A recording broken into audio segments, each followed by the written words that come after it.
Se aprende muchas veces cometiendo errores, fallando, pero si se desea tener un hogar feliz es indispensable aprender y el aprendizaje demanda tiempo y esfuerzo.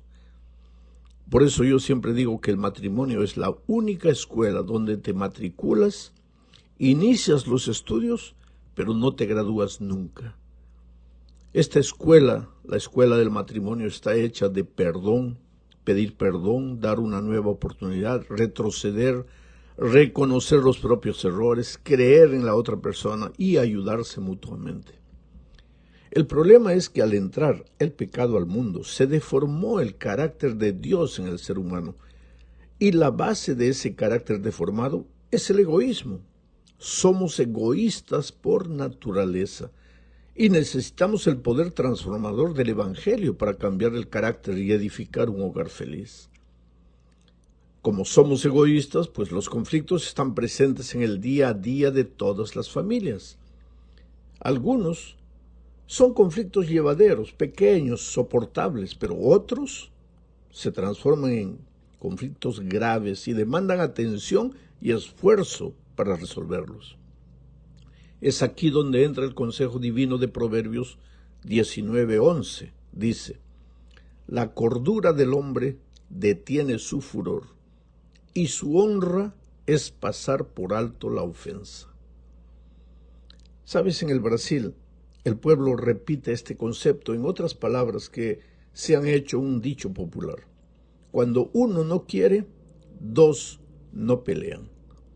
¿Qué significa esto? Lo que Salomón está diciendo en el texto que ya leí es que debemos pasar por alto la ofensa del otro. Para que exista conflicto es necesario que las dos personas entren en el conflicto. Si una de ellas guarda silencio, pues la otra se cansa de provocar y parte en retirada. La base de todo conflicto es la provocación por parte de uno, pero la respuesta airada por parte del otro.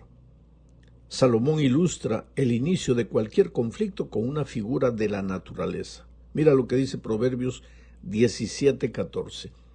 El que comienza la discordia es como quien suelta las aguas, suelta la represa, suelta el aluvión.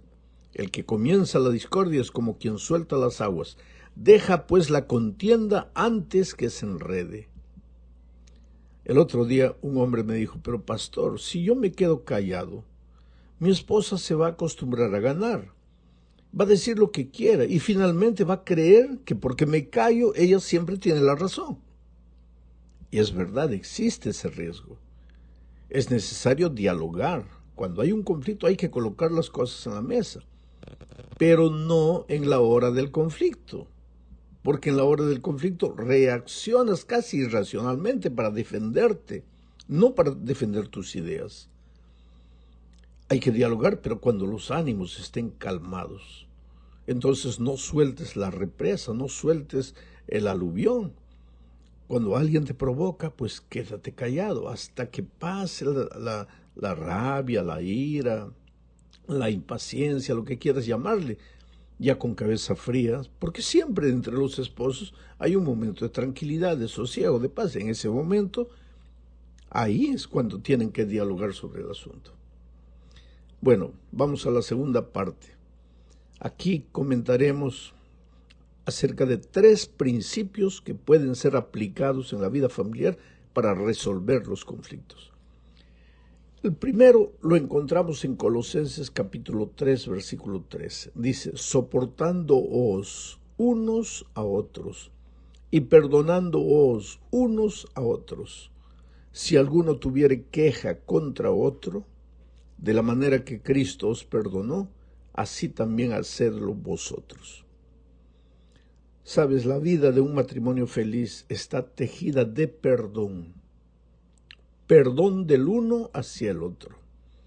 A veces es necesario perdonar a quien no merece. Y eso es justamente el perdón.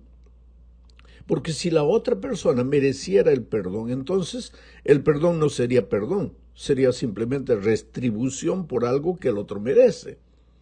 Pero perdón es dado por gracia y es olvidar, echar lo que sucedió al fondo del mar, borrar de la memoria. El perdón es clave en la solución de los conflictos.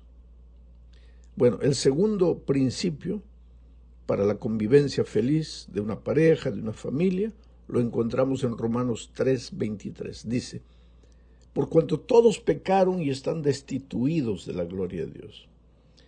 Ahora, mi amigo querido, si todos pecamos, entonces todos tenemos el carácter deformado por el pecado y todos necesitamos del perdón, no solo de Dios, sino también de las otras personas. Pero por otro lado, necesitamos perdonar a las otras personas. Necesitamos saber que ellas no son perfectas. Las otras personas son gente herida por el pecado, a veces con traumas horribles que traían la vida y que no podíamos ver cuando éramos novios, pero que notamos después de casados.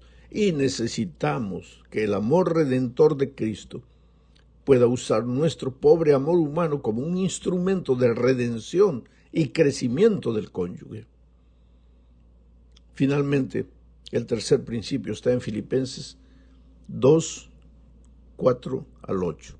Voy a leer el texto comentándolo. Dice, no mirando cada uno por lo suyo propio, sino cada cual también por los otros. Aquí se está hablando del egoísmo. Si tú te casas queriendo ser feliz, no vas a ser feliz. Tú tienes que casarte queriendo hacer feliz a la otra persona. Y tu felicidad va a depender de cuán feliz sea la otra persona. Por eso Pablo dice, no mirando cada uno por lo suyo propio, sino cada cual también por lo de los otros. Ahora, esto solo es posible con un carácter transformado. Es por eso que Cristo es la persona indispensable para la felicidad de un hogar. Solo Cristo puede transformar el carácter, sacar el egoísmo y colocar el amor, la misericordia. Pablo sigue diciendo, haya pues en vosotros este sentir que hubo también en Cristo Jesús, el cual siendo en forma de Dios, no estimó el ser igual a Dios como cosa que aferrarse, sino que se despojó a sí mismo tomando forma de siervo, hecho semejante a los hombres. Y estando en la condición de hombre, se humilló a sí mismo, haciéndose obediente hasta la muerte y muerte de cruz. Quiere decir, el camino de Jesús fue un camino descendente. Era Dios, se hizo hombre, se hizo siervo, murió la muerte de un delincuente. Pero nosotros queremos ser felices siguiendo el camino contrario. No somos nada y queremos ser alguien. Queremos aparecer, queremos mostrarnos. Y en el matrimonio se necesita de humildad. Se necesita de bajar la cabeza, se necesita callar, se necesita reconocer. Ahora es interesante cómo Pablo comienza el texto. Dice, haya pues en vosotros este sentir. Está hablando de sentimiento, de lo que va por dentro, no de lo que va por fuera. Porque tú puedes decir una cosa muy bonita con tu boca, pero tu sentimiento es otro. Tú puedes decir que perdonas con la boca, pero en el corazón no has perdonado. Y Jesús está hablando aquí de cosas profundas, no de exterioridades. Y esas cosas profundas solo el Espíritu de Dios las puede realizar. Vamos a la tercera parte de este comentario. En la tercera parte hablaremos del enojo o de la ira. Prácticamente es la misma cosa. Leamos un texto bíblico. Efesios 4, 26 y 27 dice, airaos, pero no pequéis. No se ponga el sol sobre vuestro enojo, ni deis lugar al diablo. Comienzo con una pregunta. ¿Es la ira pecado? Y si no lo es, ¿por qué Pablo dice airaos? O si lo es. Si la ira es pecado, ¿por qué Pablo dice airaos? ¿Es posible airarse pero no pecar? Claro que sí, es posible, porque el enojo es la reacción natural a una situación desagradable. Es un estado emocional que varía de intensidad, desde una irritación leve hasta una furia intensa. Cuando te enojas, tu frecuencia cardíaca y presión arterial se elevan y también tu nivel de adrenalina. El enojo puede ser provocado por sucesos externos o internos. Puedes enojarte, por ejemplo, con una persona específica o con una situación como el embotellamiento en el tránsito, como un vuelo cancelado. O también puedes enojarte por lo que tú estás sintiendo.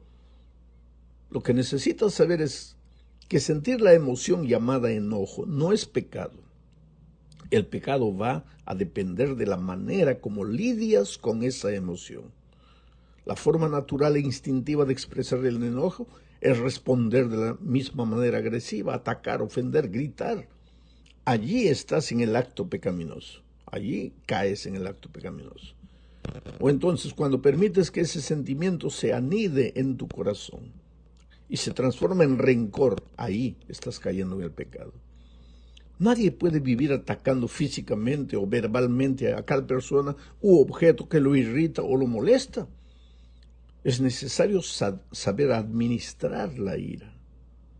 Ahora, las tres maneras más comunes como las personas lidian con el enojo son, primero, expresar, segundo, reprimir y tercero, calmarse. Expresar los sentimientos de enojo con firmeza, pero sin agresividad, es una manera correcta de lidiar con el enojo. No guardes. Si algo te desagradó, dilo. Pero dilo de manera inofensiva, no agrediendo, no gritando. Una vez yo conversé con una pareja que estaba discutiendo frente a mí y de repente ella le dice a él, ni siquiera me gusta cómo comes la zanahoria. Porque el muchacho agarraba la zanahoria y lo comía como si fuera un triturador su boca, ¿no? Así, haciendo ruido escandaloso. Y cuando eran novios, ella se reía. Y él le dijo eso, pero ¿a ti te gustaba cuando éramos novios? Yo comía y tú te reías. Ella le dice, sí, pero me callaba para no gritar. Ahí está. No le gustaba lo que el novio hacía, pero se lo guardaba en el corazón. Ahora, ya casados, en un momento de rabia, se lo dice, se lo echa en la cara. Pues así no se procede con el enojo. Si algo te enoja, dilo, pero dilo de manera inofensiva.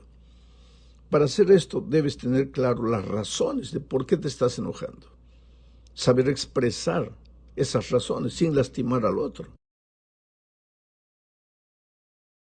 Ser firme no significa ser prepotente ni exigente, significa respetarse a sí mismo y a los demás. Otra manera de lidiar con el enojo es simplemente reprimirlo y redirigirlo.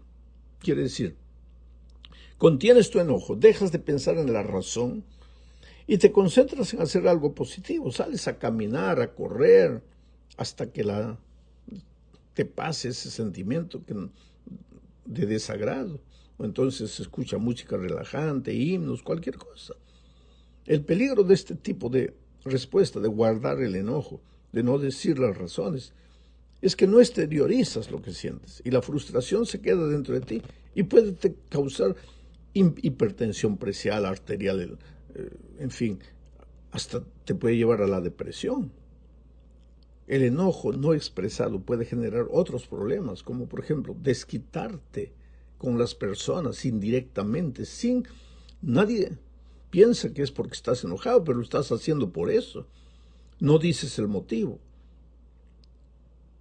Cuando tienes algo para decir, dilo. O si no, este tipo de actitud también te puede conducir a una actitud cínica, hostil, duradera. Las personas que están constantemente menospreciando a los demás, criticando todo, haciendo comentarios cínicos, son personas que no han aprendido a expresar su enojo de manera constructiva y no tienen la capacidad de establecer relaciones exitosas. Bueno, por último, hay otra manera de reaccionar con el enojo. Busca a Dios. Dile a Él, ábrele tu corazón, llora si quieres, dile todo lo que estás sintiendo. Pero entonces vas a sentir la calma interior que es fruto del Espíritu Santo, porque el Espíritu trabaja en el corazón de aquel que abre el corazón. Tienes que ser un cristiano que crezca. No te asustes con tus sentimientos de enojo, de ira. Hasta los santos se enojan, pero los santos saben abrir el corazón a Dios, contarle a Dios todo, y después más calmos presentan al cónyuge las razones del enojo y dialogan con maturidad, con madurez y con equilibrio. En la cuarta parte veremos que cuando el tema del enojo no ha sido resuelto en la familia, puede conducir a conflictos mayores, entre ellos el abuso. ¿Qué puedes el abuso?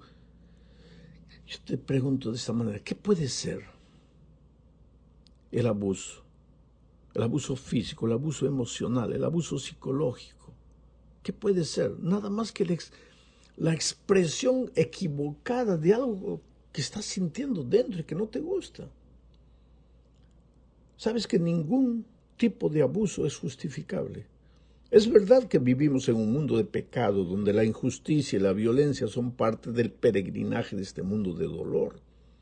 Pero nada justifica que una persona abuse de la otra. Y cualquier tipo de abuso debe ser denunciado para ser reprimido. Pero el tema hoy es, ¿qué puede hacer Dios en la vida de las personas para transformarlas? Leamos Juan 4, 7 al 9. Voy a leer el texto comentándolo. Dice, amados, amémonos unos a otros, porque el amor es de Dios. Este es el ideal, vivir en un espíritu de amor, en la iglesia, en la familia, en la sociedad. Porque Dios es amor, y si decimos que Dios es nuestro Dios, pues tenemos que ser instrumentos de ese amor. Juan sigue diciendo, todo aquel que ama es nacido de Dios y conoce a Dios. Y si hay en la iglesia una persona que maltrata, que abusa, entonces es una persona que no ama. Y si no ama, ¿ha nacido de Dios? Si hay una persona en la iglesia que critica, que juzga, una persona prepotente, ¿ha nacido de Dios? ¿Conoce a Dios? ¿O conoce solo la doctrina? Se han memorizado conceptos teóricos, pero esos conceptos no se han hecho carne en la vida de esa persona. Sigo leyendo a Juan. El que no ama no ha conocido a Dios, porque Dios es amor. En esto se mostró el amor de Dios para con nosotros, en que Dios envió a su Hijo unigénito para que vivamos por Él. El amor tiene que demostrarse, no con palabras, sino con hechos. El amor renuncia, el amor entrega. Dios amó tanto al mundo que entregó a su Hijo. Oh querido, lo peor que le puede pasar a un cristiano es quedarse en el mundo fascinante de la teoría y no vivir el amor de Dios. Por eso cada mañana hay que ir a Dios y decirle, Señor, mira, yo soy un ser humano, egoísta, he nacido egoísta. Tengo tendencias pecaminosas en mi vida, tengo un carácter horrible, pero no quiero ser así, transfórmame. Todos los días, de mañana, de noche, llora a los pies de Dios y tú vas a ver cómo, sin que te des cuenta, el amor de Dios se va a ir reflejando en tu vida. Llegamos al fin de este estudio hablando de la paz que debe reinar en los hogares. Solo que para que la paz reine en el hogar, primero debe reinar en la vida de los miembros de la familia. Y aquí voy a mencionar un texto que no aparece en la lección. Dice Mateo 11, 28 y